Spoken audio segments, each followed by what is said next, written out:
What's up? I'm Kane Vast from Pickup Asia. Today, we're going to talk about approach anxiety.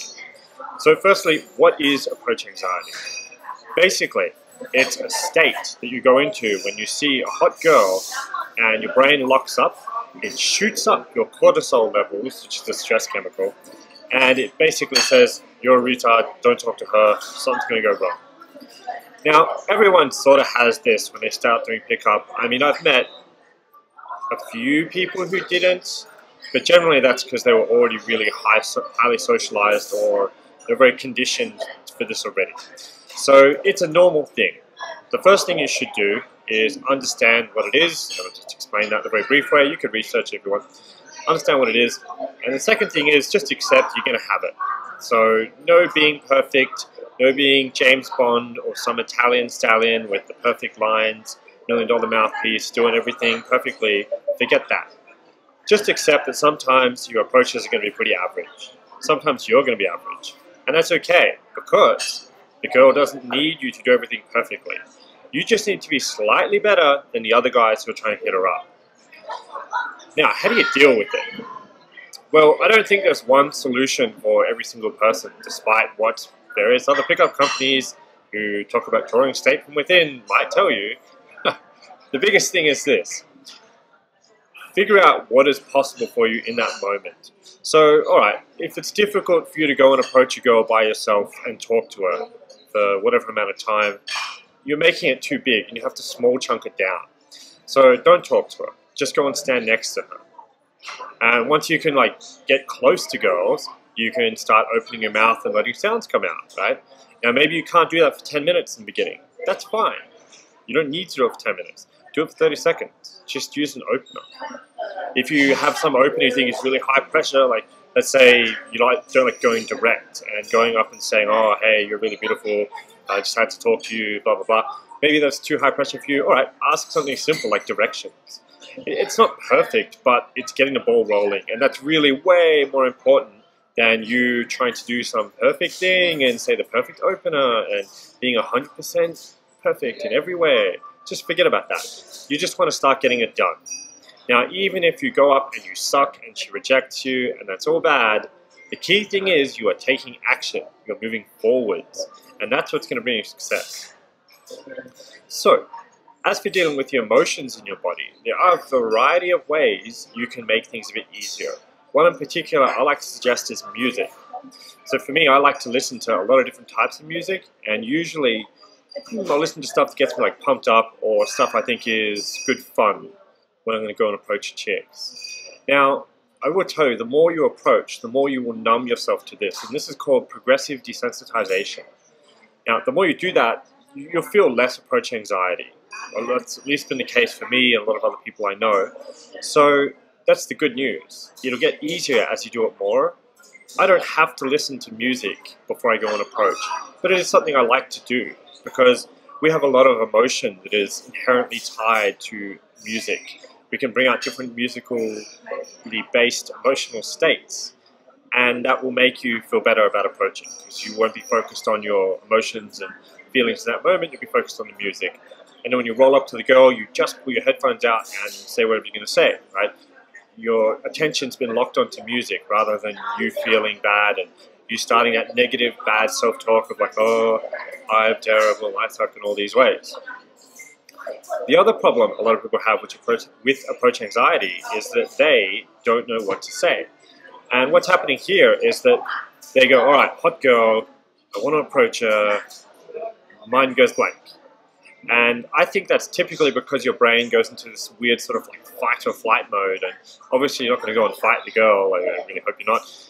And flight is usually a great choice because you're oh, massive anxiety, hate things, feel uncomfortable, run away, right? That seems like the good option in that moment. So there's no real way around not having things to say other than being prepared. And there was a really good quote about this. It was something like, those who fail to plan are planning to fail. Pretty sure that's it. So, this doesn't mean you need to go insane and have 10 hours of scripted material, but you again shouldn't be I'm going to be a cool, natural dude when you can't even open. being natural, not to go on a rant, but I will, being natural is what happens when you just get good at game. Now, there's a lot of marketing, a lot of bullshit out there that says, you should be a natural guy. And yeah, okay, I mean, you should be natural. But it's just, with anything you learn, when you get better at it, you can do it naturally, as in unconsciously. You don't need to think about it. It's just something you do rather than something you're trying to perform. So, pickup's the same. And, getting on topic, that means when you're going to go and approach and you don't know what to say, it's your fault. And you need to think of some stuff to say before you go and approach. Now, you can't script everything. You shouldn't script everything. But you shouldn't go up with nothing to say. That's just dumb. So, get an opener. Get 2 openers. Get 5 openers. Get as many as you want. Different situations will require different things. Going up to a girl on the metro when she's surrounded by people and saying, hi, you're really cute. I'd like to talk to you. What's your name? That could be a lot more awkward than, say, if you asked her, do you know if there's Starbucks at, like, the next stop we're coming up to? And then she's like, oh, yeah, there is. And you're like, oh, is it like a big Starbucks or a small Starbucks? Because I don't like small Starbucks. And she's like, oh, I don't know. And you're like, oh, that's weird. Do you don't like coffee, or something strange happened to you at Starbucks one time, or like what happened? And it should be like, haha, no, I mean, I just like going to small local coffee places. And then you can be like, oh, what sort of ones do you mean? Because I haven't seen any of those around. Or you can say, oh, I know one of those. This one here, it's really good, blah, blah, blah, blah. What sort of coffee do you drink? It's all normal conversation, but the point is you have to understand what the pressure is going to be like for her in that situation, and that's how you adjust the opening. Now, having something to say, for a lot of people, lowers their anxiety quite a lot, simply because they feel like they know what to do. And I'd say that's probably the worst thing for a guy, being in a situation where you don't know how to handle it. Then you're just stuck in your kind of bad emotions, and you get into negative thought loops, and you start telling yourself how horrible you are and that mummy was right. So,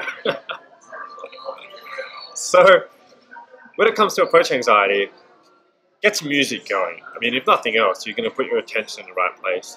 And number 2, have a goddamn plan. As I said, you don't need to script everything, but just have some openness prepared. One other thing that drives me nuts about the pickup community, if you go and look at most of the different companies' marketing, it's like constantly focused on attraction, openness, attractions, openness. And the reason for this is a lot of people don't really progress very far in pickup, other than like occasionally getting some random average chick. And that's because of a variety of reasons. I'm not going to rant about right now. I'm trying to control myself. The thing being, the focus on attraction and open materials is the focus simply because that's what a lot of people have problems with. That's understandable when you're a beginner. You shouldn't be a beginner for more than maybe 3 to 6 months, right? I've seen some people get through beginner stages in like a week or 2. I've seen some people spend 3 to 6 months. And the difference being where the person's starting at, right? If you're going to climb to the top of a mountain, being a semi-experienced climber or knowing how to climb halfway is very different to being a total noob and having no idea. So that's why there's a difference in time. Beyond that, I would say it's also about how people apply themselves. So a lot of people who feel approach anxiety that I've talked to, they feel it because they approach like one girl a week, and they do that for like a year or 2. And they're like, I've practiced pickup for 2 years. I'm excellent. And it's like, oh, you can't even approach a girl on the street without feeling super nervous and being retarded? Okay, that's a little strange. So I really do think consistent practice is a big thing. And just go and Google progressive desensitization on the internet, and you'll see how that works. It's like with anything. I mean, I'm pretty sure they do the same thing with cognitive behavioral therapy in terms of teaching people who are like scared of elevators or spiders or whatever.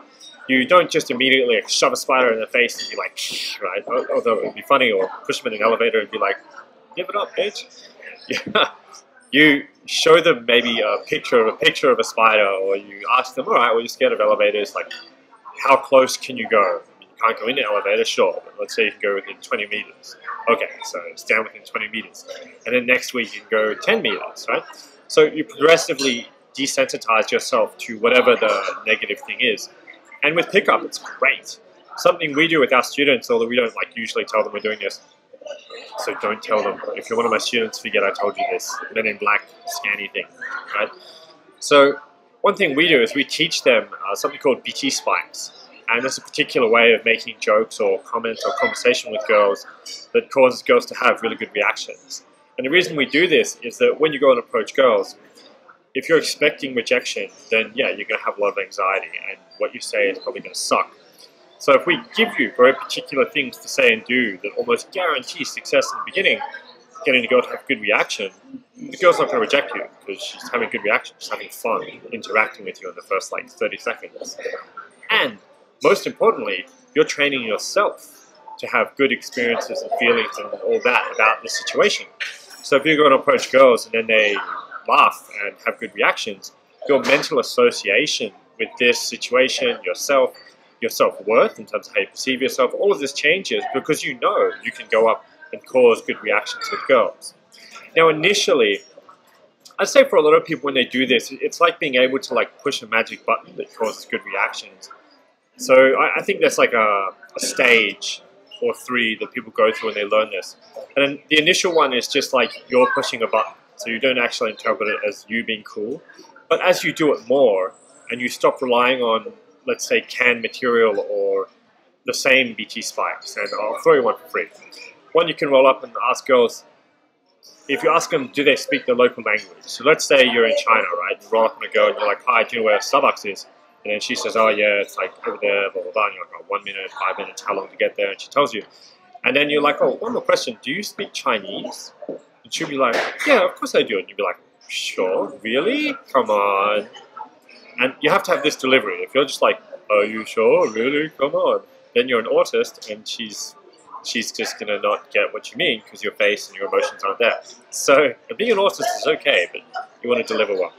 So if you go, really? Are you sure?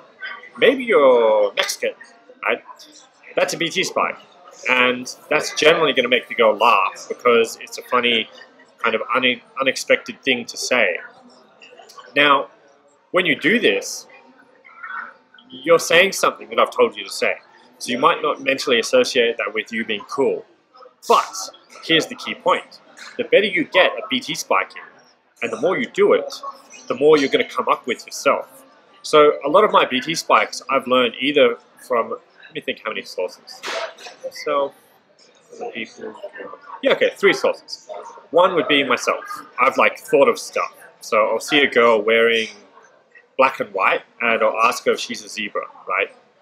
Now, this is QT humor, so I'm saying this is what we use with Asian chicks generally. I wouldn't do it with a white girl, she'd think that's retarded. So the first source is myself. I look at stuff, I think, what could I do to make this funny or interesting or cause a good reaction here? What do I think is funny or enjoyable to say, essentially? Second one would be the other people around me. So the guy I work with is extremely funny. He's the extremely funny person, and y'all should meet him. Even if you're not going to give us any money, you should just meet him because he's funny. And I'll give you an example. So one time we were in Hong Kong, and there was a girl, I think, I can't remember her name. But anyway, my friend has an afro. And this girl would always call him Boom because the afro looks like an explosion. Right? So anyway, Boom is his real name, was what we use. He's talking to this girl, and he says to the girl, point, you have a really small mouth. And the girl's like, she's a little bit nervous, right? Is that good? And he's like, yeah, it's great. She's like, oh, okay. He's like, do you want to know why? She's like, yeah, I guess so. And he's like, because it'll make my cock look huge when you're giving me a blowjob. Right? That's a fucking great BT spike. Don't use it in day game. This was like night game, around nightclubs, and he's not a newbie, so he can use it very well. But it's a really good BT spike because it's really funny. It's adding in, it's called a sexual BT spike. It's adding in some stuff that's going to make the girl laugh. It's going to build attraction. It's going to do a whole bunch of good stuff. Now, that's something he came up with. He improvised in that situation. And that's really where you want to be in terms of your natural skill. So I would hear things like this from my friends and be like, oh, that's pretty good. And I would use the same thing. Or I maybe would adapt it. I would take the underlying concept. So the concept there was like, comment something about the girl's appearance and then make a sexual reference to it in regards to myself, right? So another example of this I'm thinking of right now could be... Okay, So, you're talking to a little girl, right? She's like short, 150 something, 60 something centimeters, and you say to her, "You're really short. I like it. I love it. Do you want to know why?" And she'll be like, "Oh, okay, why?" You'd be like, "You're going to be very easy to pick up and take somewhere, do things with, and throw around in a totally non-sexual manner, right?" And the girl's going to, of course, then think of you saying something. What you really mean is you're going to throw her around in bed because she's small, right? So she's going to laugh at that. So understand the underlying concept, and you can make a bajillion different BT spikes. Now, in the beginning, that's not really possible because your brain seizes up, it tells you that you're retarded, and you should like go and die somewhere. And you don't want to do that. You want to get good with girls. So you've got to have some scripted stuff in the beginning, and then as you use it, you will internalize these things and then realize that you're actually cool. And it's not the stuff you're saying that matters, it's just you being cool. Now the third thing was, oh yeah, I learned BT spikes from girls. Sometimes girls say really, really funny, awesome things. And yeah, you should just pay attention. And if you're listening to what they're saying and you remember them, girls will teach you a whole bunch of stuff. And why is that? Well, girls socialize way more than guys. So every time they have a problem, they'll like go out and talk to their friends about it for like 10 years and share their emotions and share everyone's feelings, etc., etc. Whereas with guys, I mean, some of us talk to people about our stuff, but a lot of the time we aren't as open about personal things. So girls are much more highly socialized. Plus, every time they leave the house, they have a million guys throwing penis at them. So, so basically, they have a lot more socialization going, which means they have a lot of cool stuff to say if you're talking to the right sort of girls.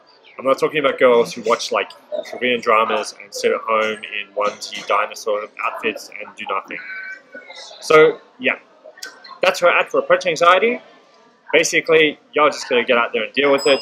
If you have any really big issues or something I haven't covered, hit me up and I will answer these questions. I'm Kane Bass from Pick Up Asia. Have a good one.